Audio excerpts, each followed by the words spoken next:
Right, I think we're online now, so welcome everybody to this European Space Agency Hangout. My name is Maria Bennett. I'm joined today by ESA astronaut Samantha Cristoforetti. Hi Samantha. Hello, thanks for having me here. Hi. Okay, so thanks a lot for giving us your time today. It's really appreciated because I know you're very busy at the moment. And maybe you could tell us a bit about where you are right now. Right. I'm in Star City, which is one of the training locations in which we train as crew members for the International Space Station. And in particular, what we do here is we train for the Soyuz, which is the Russian vehicle that brings us to the space station and back, and for the Russian segment of the International Space Station. And it's always like the gateway to space in a way, because it's the very last location that all crews go through before launching. Because of course we have to qualify, we have to go through a series of exams to have our final qualifications as Soyuz crew members, and we get the official blessing to fly the Soyuz to the space station. And so this is a very special moment for me because I was qualified last week as backup crew, and today I'm basically packing up my stuff and getting ready to fly to Baikonur tomorrow for 2 weeks of quarantine, and then in exactly 2 weeks I will wave goodbye, if everything goes well, but I'm sure it will, to the prime crew. And that of course includes one of my fellow shenanigans of the European Space Agency astronaut class of 2009, Alexander Gerst. And so I will wave them goodbye to Alex, Reed, and Max, and then we'll have our final 6 months of training, and then in 6 months I will be where I am now, ready to do the same thing, but that time fly to space myself. Yeah, so this must be like a bit of a dress rehearsal for you to be there now. It is a dress rehearsal, and it's just great because it's all unknown to me. I'm going through all these things for the first time, and it's just it's really a great opportunity to be able to go through this once, knowing that most likely it's not for real, and then when it does become real in 6 months, you've done this before, it's familiar to you, so you're not really expecting any surprises anymore, and it's so much easier. It's just great. Yeah. And will this be the first time you've seen the Soyuz launch as well? Yes, it will be my first time in Baikonur. So yeah, I've heard so much about it in all details. I've been briefed about it. I've heard a lot from crew members who've gone through. I've had a lot of advice on what to bring, what to do, and what not. But it's actually the first time I'll be there, and absolutely the first time, as you said, that I will see a Soyuz blast off to space. Okay, that must be very exciting, given what's ahead of you. I'm really looking forward to it. So we've also had some questions sent in online. We've been asking people to send questions using the hashtag ESA Hangout. So if everybody can see that there. So we'll keep an eye on Twitter and Google Plus to see if anybody's got any questions for Samantha. Meanwhile, we've been collecting them. And I have one question here, which is from Michael Nelson. It came in on Google+. From what age did you know that you wanted to become an astronaut? Was there any event or moment that made you decide? Yeah, I've always known that I really wanted to become an astronaut since I can remember, so since I was a small child, a small girl. But I don't really have like a pivotal moment, like a significant event where I can say, hey, that's where the lightning struck, and that's where I knew what I wanted to do. It kind of just developed from a lot of things.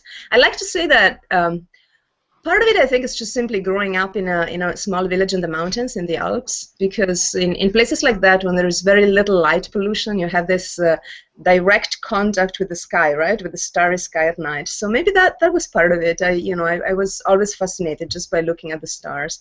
And then I liked reading. I read a lot of Jules Verne. I read a lot of science fiction, or just simply adventure books. I was a big Star Trek fan, and then, as I grew older, I became more and more interested in science, in technology, in flying. So all this, maybe a childhood fancy then turned into an adult passion for things that make up this world of space flying, right? Science, technology, flying, it all kind of comes together. So for me, it's a dream job. It was always my dream to become an astronaut, and now that I am one, it's just every day my dream job. Cool. And Helen Reed, who also on Google Plus, she says, "What's been the most challenging part of your training, and also what has been the most fun?" Well, you see, a lot of times the most fun and the most challenging are the same thing, right? Because challenge, being challenged is what makes it fun. None of us wants to be bored. So when it's really challenging, that's where it's really a lot of fun. So for me, certainly, underwater training for spacewalks has been definitely the most challenging part.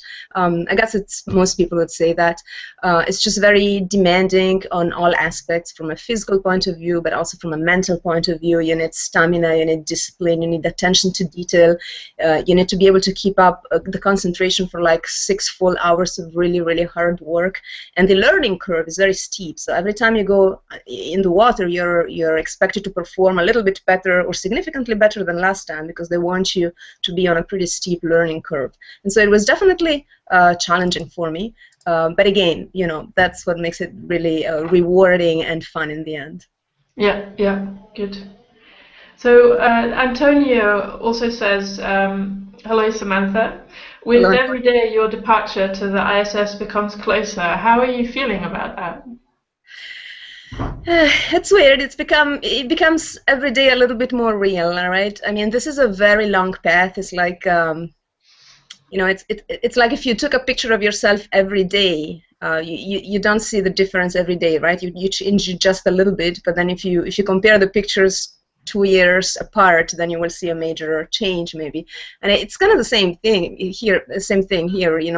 Every day gets a little bit closer, so you don't really perceive that coming closer that much until, of course, you get to pivotal events like this, like getting ready to fly to Baikonur. And even as a backup, it just all of a sudden makes it more real. Like you're there and you're able to touch it. And everybody's been telling me, once you do this backup flow, in a blink of an eye, your turn is there. I mean, the 6 months just go by so fast. And so it kind of feels like that. It feels like, hey, I'm doing this dress rehearsal, and then it goes by so quick, and it's going to be my turn. So the excitement is definitely building up. Great, great. And those I guess it's 6 months. Well, it's 194 days. I read on your Twitter just now until your launch. And I guess you have a schedule until then, so every day is probably planned. Is that right? Yes, and that is quite true from the very beginning. As soon as you get assigned to an ISS expedition, there is an international team of schedulers who are assigned to that expedition who really build your schedule. We call it the trip template because it tells you in what continent you're going to be on a given week for 2.5 years. Of course, that is a tentative schedule initially, and then it gets more and more consolidated. But right now, pretty much all the way to launch, I'm not expecting any major changes. So I pretty much know every single day in what continent I will be, here in Russia or in Houston or in Europe or in Japan. I even have a couple of weeks of vacation planned at some point. So that's pretty much all planned out all the way to launch. Yeah, yeah. Okay. And do you still have a lot of training to do? I mean, if you're ready to fly in a couple of weeks' time, does that mean that you have much to do in the next 6 months? Well, there's two aspects to that question, or to the answer, I guess. One is proficiency, right? I mean, a lot of the things we do are skills-based, so you have to keep up your skills level. For example, I've shown proficiency recently because I passed my exams in manually docking the Soyuz to the space station and in manually flying during the re-entry in case we had to take over from the computer. So, of course, those are perishable skills. You have to keep practicing it to make sure that you are proficient at it. And in fact, we even continue practicing those things on orbit, and especially, for example, manual re-entry. In the weeks before you are scheduled for undocking and landing, you will get some proficiency sessions on board to make sure that you're on top of your skills. So part of it is that. Same thing, of course, for robotics or EVA. Those are all skills that we have to practice constantly. Some of the other part is that, of course, our expedition 42-43, will have its own experiment complement. So far, we've mainly been trained as backups on the complement of Expedition 4041. Some of those experiments will also be in our expedition, so that training will be good for us as well. But then we have our own experiments coming up, and we will be training for those intensively in the next 6 months. I see. Yeah, yeah. And somebody was asking about those experiments actually. Hakan says, how many different experiments are planned for your Futura mission, and do you have some favorites? Well, let's see. It's hard to say that I have favorites because, of course, they're all very diverse and extremely interesting. And I have not even been trained on all of them, so it would be unfair to pick a favorite right now because I don't know them all yet, so I don't have the full comparison. But there is really a lot of experiments in which I will be the guinea pig, so that will be performed on me, so human physiology experiments. From the astronaut perspective, those are always really the most interesting ones because those are the ones where we're really more involved. A lot of other experiments like physical science, sometimes they like work on their own, right? You kind of have to maybe set up a sample and then push the button to get the experiment started, but it will be mostly automatic. But you know, when it's on ourselves, then it gets a little bit more involved and challenging and interesting. Yeah, yeah. Okay, and kind of related to that, we have a couple of questions, one from Jeff Stanton and one from Salvatore Lo... I can't say the surname, sorry. They're both asking something similar in terms of between doing the experiments. Is there anything that you personally want to do on the ISS? Oh, you mean like in my spare time? Yeah, yeah. Okay. Well, let's see. I guess photography is kind of obvious. I mean, all astronauts kind of like to take pictures, but I mean, you have the most amazing subject that probably any photographer ever had, which is planet Earth, like going by beneath you. So I will probably do a lot of that. I might do some ham radio. I'll see if I'm any good at that. Other than that, we'll see what comes up. Okay. And coming back to the role as a backup that you are at the moment, Joanne Clements is asking what the circumstances are when a backup crew would have to take over. Well, at this point, it could only be for medical issues. I mean, if something, and well, obviously, certainly that's not going to happen. But if one of the prime crews had a medical issue all of a sudden, they got sick, or they had an accident, they broke a bone, anything really like that would prevent them from flying, that would be a reason why we would have to jump in. But I mean, the next 2 weeks we will be constantly under observation by medical personnel. We will be in quarantine, so we will have very little contact with people. All the people that we will be in contact with will be in quarantine themselves. So there are lots of precautions taken to make sure that the prime crew is ready to go in 2 weeks. And they're obviously very motivated to go, so they will pay extra attention not to get hurt and not to get sick. Yeah. Up to which point are you able to replace them? I mean, is it right up to the launch date? I think a couple of days before the launch, there is another session, another formal meeting of the commission that finally and definitely says, okay, the prime crew is going to fly. So after that point, it would probably be more complicated. Even before that, I think there would be some discussions. I'm not sure that would be so automatic. I mean, I think there will be a little bit more discussions, especially because the program now is an international program, so there would be a lot of talking and discussing between agencies. But in principle, yes, the backup crew up to the very last minute is ready to go. Okay. And related to the backup, Icon Newman is asking, what's the typical schedule for the backup crew? We basically shadow the prime crew all the time. So we've done that for the past weeks, and we will continue to do it up to the very last moment. If you will follow on TV, there is usually live coverage when they suit up, where they're put on their Sokol suits, their pressure suits, and they're ready to go. We will be with them, right behind them. So we're basically their shadows all the way through launch. And in a way, it's also helping them out. I mean, it's really the job of the backup crew down there, especially in Baikonur and in the last weeks, is really also to give the prime crew all the support that we can, I mean, because they're really getting ready to fly to space. So you know, any support, anything they need, you know, we are really there for them, and that can be simple things like, hey, can you bring my laptop back to Star City when when I'm gone to space, or I don't know, can you hang out with my family because you know, maybe I don't have enough time, or things like that. Whatever they need, the backup crew is there for them. I see. Yeah. And an interesting question here. I know that the prime crew, they prepare you know, a very small bag that they're allowed to take with them to the ISS. David is asking, have you also prepared such a bag that you would bring, and what is in it? No, typically the backup crew does not prepare the bag. I mean, we really assume that the prime crew is going to fly. So a lot of the stuff that is, let's say, psychological support for the astronauts is only done by the prime crew. So they have their stuff ready.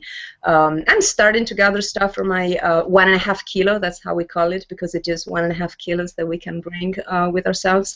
So I'm starting to give some thought to that, and some things I have gathered. What most people will bring in the 1.5 kilos actually gifts for other people. Like, they will offer their friends and their family to bring a small object that belongs to them, that is dear to them, to space, and then bring it back to them.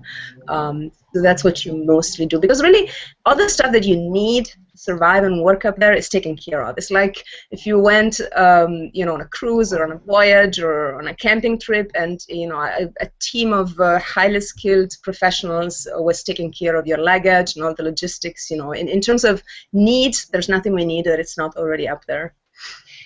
Yeah. Okay. Good.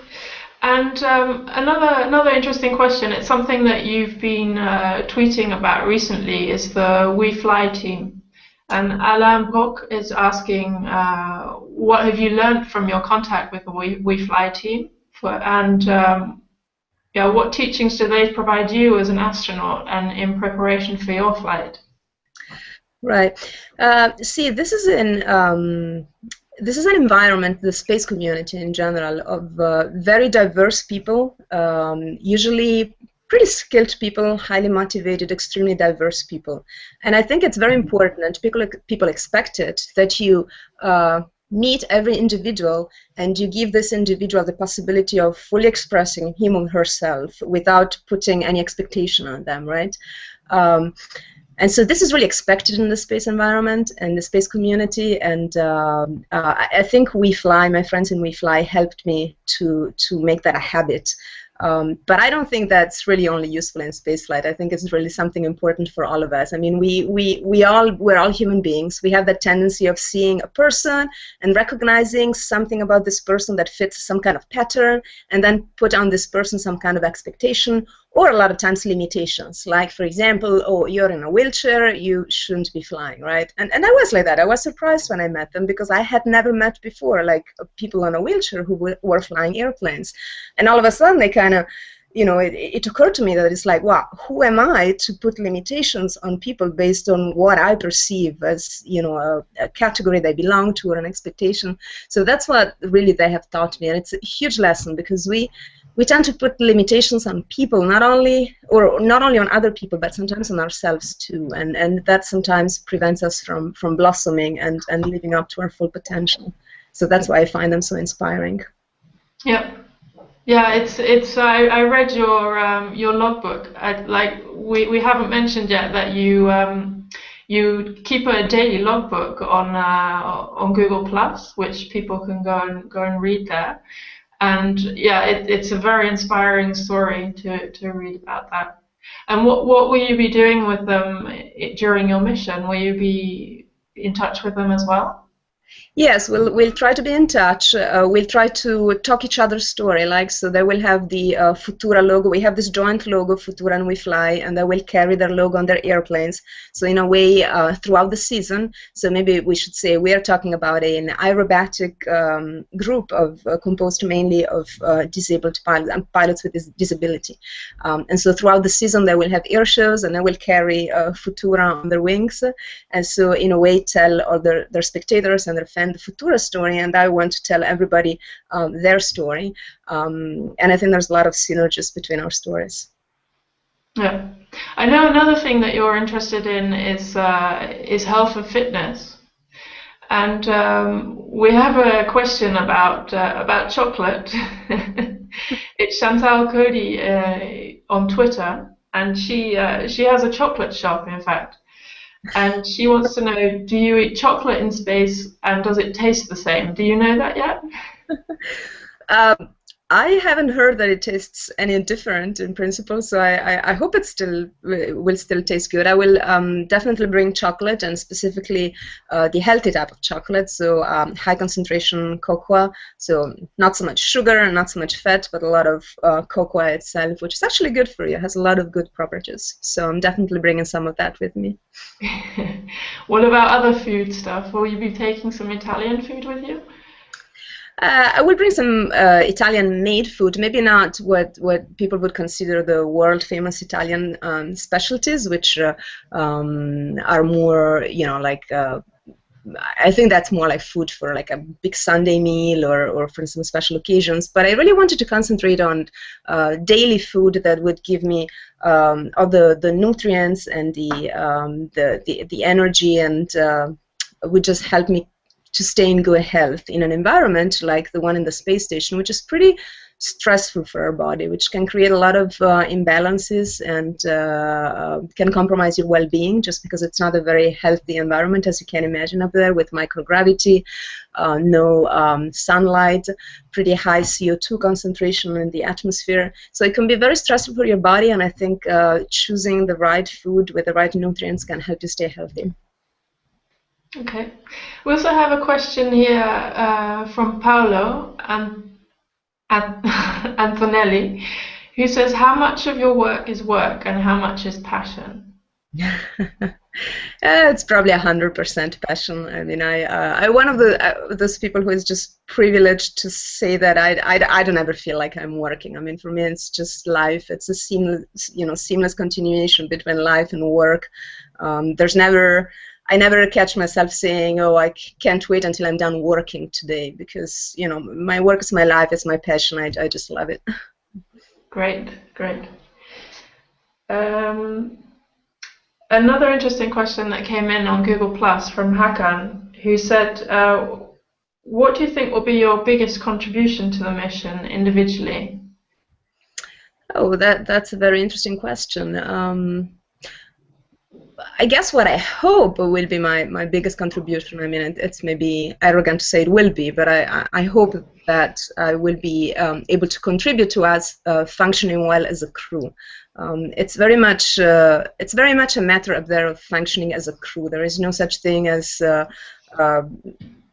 excelling as an individual, and unless the entire crew works well together and achieves their goals together, then something is not working right.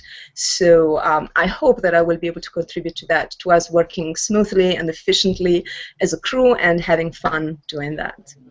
Yeah. We've spoken a little bit about social media, and I prepared one screen here, which I think I'm going to share. Is You're very active on social media, and which is something we very much appreciate. So everybody can follow Samantha or connect with Samantha on samanthacristoforetti.esa.int. And I just wanted to know, what is it that motivates you to be so active there and to keep giving us these great updates that you do? Well, in a way, it's this other dream of mine. I remember one of the first interviews I gave after I became an astronaut. After the selection, I had not even joined ESA yet, and somebody asked me, now you've become, member of the astronaut corps, the European astronaut corps, what's your dream now? And I said, well, the obvious one is going to space. I mean, just the fact that you've become an astronaut doesn't mean that you'll fly, right? But the other big dream is to be able to share this experience with as many people as possible, and I had just being selected like a few days before that. And so just a few weeks before that, I was just a space fan, somebody who was enthusiastic about space, somebody who loved to follow what was going on in the space business. So all of a sudden, I found myself on the other side, and I said, hey, I guess that now, one of my big dreams is to be able to share that as much as possible, to, as somebody says, clean the windows so that people can see through what's happening in there, in that world. And social media is such a great opportunity. At that time, I had not been active on social media at all. I mean, I was in the military, which is, of course, a job where, discretion is more important than being active on social media typically. So it was all new to me, but, I became more and more involved, and it's just a great way of directly sharing with people who are passionate about what we do, and to have two-way communication. I mean, you're not just broadcasting out, but people can ask you questions and give you feedback, and it's all without any mediation. So I just find it's a great opportunity. Yeah, you do a great job. We're very happy with it. Something that you and your colleagues mentioned quite a bit on Twitter is this word shenanigans. Maybe you can explain that. There's a question from Sam. That's funny. I do have to say, I feel like, out of us six, I am the least responsible for that. So I will caveat that with it. Especially my buddies, they, especially when we were in basic training, so we spent about a year and a half working and training together all the time. And there was a lot of stress release going on via practical jokes and pranks being played on each other. And so that's how we decided that the best name that would fit us would be Shenanigans. So you have to watch your back a lot of the time, I guess. Yes, we do watch our back. Yeah. Okay, another question from Nawa, I think it is. How does your body behave in zero-G, especially at the beginning of your trip? Well, again, I mean, it's going to be my first trip this November, so I can't specifically say how my body will adapt. But generally speaking, from what I've been told both formally and informally, there is some adaptation time. A lot of astronauts, irrespective of whether they've been in space before or not, and what kind of profession they did before, they can suffer of what we call space adaptation syndrome, which is basically some microgravity-induced motion sickness, just similar to what you would experience, or some people experience in a car or in an airplane or in a ship. So that can happen, and that can last a few days. There is fluid shifting going on, and until that's stable, that probably also takes a few days until it's stabilized and it kind of reaches a stable condition that you will just keep throughout the mission. So basically, there's a lot of fluid shifting from the lower part of your body to your upper body. Your digestive system might take a few days to start working normally. So just a few little things, and of course every person is different. We're all individuals. So I'm looking forward to watching that and observing what's going to be happening with my body once I'm up there. Yeah, it doesn't sound very pleasant to me. No. Okay, a question from Angie in Greece. She says, tell us about the differences in training between NASA, ESA, Roscosmos, and JAXA, particularly the last two, because they're ones that we're less familiar with. Right. Well, NASA, ESA, and JAXA, I would say, are very similar. It's very standardized, the way lessons are taught and the way content is presented, and also the way content is selected, right? We astronauts, we don't have to know everything. There is like, the space station is a very complex vehicle, and by no means do we need a full knowledge of every single system on the space station, because there's flight controllers on the ground who have that knowledge. So the way we select information to be given to the astronauts and how we train it at JAXA, ESA, and NASA, I think it's pretty much standardized. Roscosmos, of course, the Russian space program, has its own tradition, which goes way back, as we know. So they tend, I would say, to give you a lot more theoretical information. More in depth. They expect you to have almost the same knowledge as a flight controller would have. So, for example, for the Soyuz, you go through off and on. Of course, you're not here all the time, but for about a year, every time you come to Russia, you will go through very long and detailed theory classes about the systems before they even get you into the simulator to go to do all the practical simulations. So I would say that that's probably the main difference. And then, maybe just in the substance and in the form. Of course, here in Star City, they have very formal exams that you have to pass. Every time you finish a course, you will have a formal exam. And of course, before you fly to space, you will have this pretty big, complex series of exams with formal commissions that will come and judge you and give you a mark, a vote. So we don't have that at NASA or ESA or JAXA. That it's more like you kind of show that you can do it, and everybody kind of agrees that your skills level is good enough, and then you're good. There seems to be a lot of tradition involved in Russia as well. Yes, definitely. It's a country rich of traditions, and we all love it.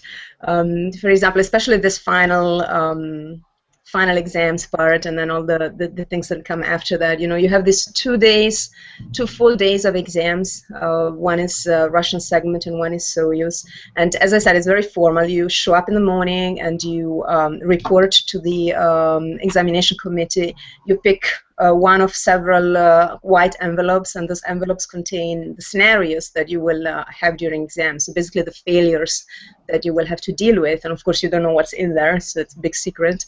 And then in the end you have a formal debrief, and you have a chance to defend yourself and to justify any actions that they tell you that were wrong. You have a chance to justify and say, well, this is the reason why we choose to do that. And there may be a discussion going on, and in the end they might even say that, okay, we understand your rationale and it's fine.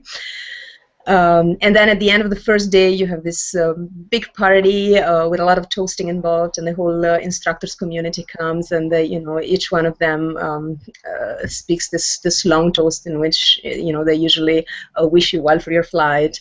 And then a user crew, of course, say a toast for them and thank them for their effort and their teaching. And then the next day, there's a series of traditions there too. I mean, you go through a formal commission meeting where they formally go through all your exam scores, and they formally bless you for going to Baikonur.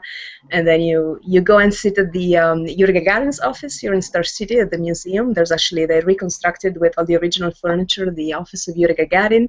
And you sit at this table, which is a very emotional moment. It's also very traditional moment where prime and backup crew sit at the table and they sign, and they write a few words and they sign this guest book. And then in the afternoon, we all drive to the Red Square, and that's where all the pioneers of the space program are buried at the Kremlin walls. And Yuri Gagarin's grave is there, of course, and we put a flower on the grave and we pay our respect. But even other cosmonauts, Komarov is there, and then famous engineers like, of course, Sergei Korolev. And then basically we have a week of rest, which is great because the Russians really believe in arriving to the launch well rested. So there is this week of break, of rest, and then we are ready to go to Baikonur for the week of quarantine, which is what I'm going to do tomorrow. Yeah, so that's tomorrow. It's very, very close. And just a couple of more questions. There's one here from Aiko who says, it's something we've seen on your Twitter. Your hashtag for your mission is Futura 42. This one. Maybe you could explain to us about the 42 and where does that come into your mission? Well, I mean, it came from the need to have a hashtag that was a little bit more distinctive. I mean, we started out with Futura, but that was a little bit noisy. And so 42 is the number of our expedition. We're going to be Expedition 42 initially and then transition into 43. But as we all know, those of us who are science fiction fans, and especially Douglas Adams fans, 42 is also the answer to the ultimate question of life, the universe, and everything. And so I thought it would be just great to have it as a hashtag. And how about he also asked if you'll be taking the book with you. I think so, yes. If I find an edition which is small and light, which I think I've already found, I think I'll take it with me, yes. Okay. And Dennis says, will you be doing an EVA? Well, I'm not scheduled to do an EVA right now. I'm trained, I'm fully trained as an EVA crew member, so that could happen, of course, and I certainly wouldn't say no if they asked me. But right now I'm not scheduled for an EVA, no. Okay. And one from somebody I think you know, Paolo Amoroso, who says, when will be your first chance to peek out of the foyer's window after launch? Well, I mean, as a flight engineer, of course, and the the right seater as well, we have a window on the side in the Soyuz. So as soon as the how do you call it? And Fairing. yeah, I used to say that in Russian. It goes away during the ascent, which I think happens after a couple of minutes. Then, of course, in principle, you can peek out.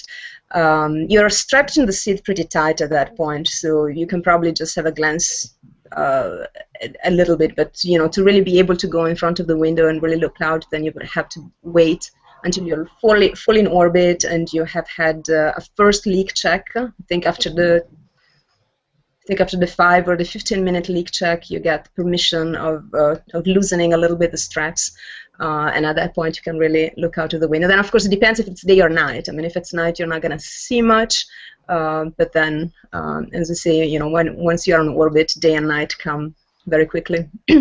Yeah. Okay. Well, I think we're going to wrap up here because I know that you're very busy because I believe you just this afternoon have seen somebody who came back from space this morning. Yes, that was great. Michael Turin just landed tonight, and he arrived. It's about an hour ago. About an hour ago, he showed up here. Basically, this building that we're in, where the European Space Agency has its office, and that's where I'm sitting right now. It's called Profilactorium. And it's basically a traditional building of here in Star City, and that's where the cosmonauts, when they come back, they live for I think about 10 days or a couple of weeks for like another quarantine, but at the end of the flight in this case. So they start their rehabilitation, and they're a little bit away from too many people. The access is controlled. So the main door of the building is closed right now. We all use like a back gate and back staircases, and actually everybody has to go in and out on this floor from the ESA office. That's why I was a little bit worried that there would be a lot of people going through, but it's not been the case. Okay, great. Well, it just remains to thank you once again for joining us here, and if you could also give our best wishes to Alexander, who of course is going to launch to the ISS on the 28th of May. Absolutely. I'll let him know, and thank you very much. And looking forward to it. Bye-bye, Maria. Thank you. Bye, everybody. Thanks for watching.